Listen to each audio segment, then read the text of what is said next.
You ask Tiger to solve. This deals with linear equations with one unknown. The final result is x equals 5.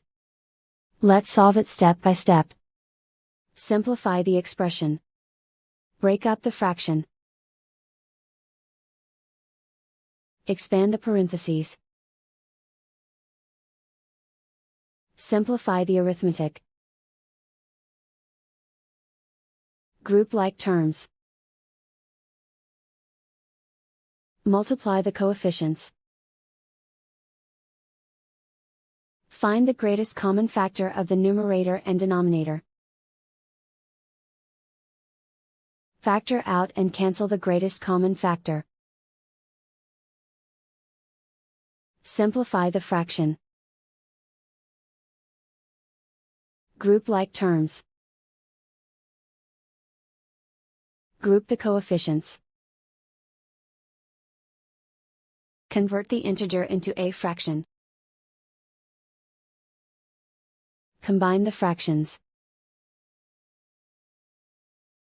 Combine the numerators. Swap sides.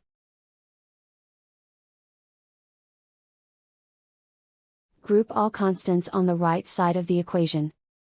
Subtract 105 over 2 from both sides.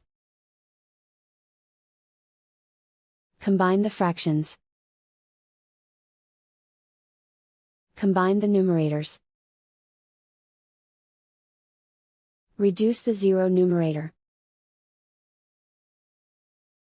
Simplify the arithmetic. Convert the integer into a fraction. Combine the fractions. Combine the numerators. Isolate the x. Multiply both sides by inverse fraction 2 over 7. Group like terms. Multiply the coefficients. Simplify the fraction. Multiply the fractions. Simplify the arithmetic. And so the final result is x equals 5.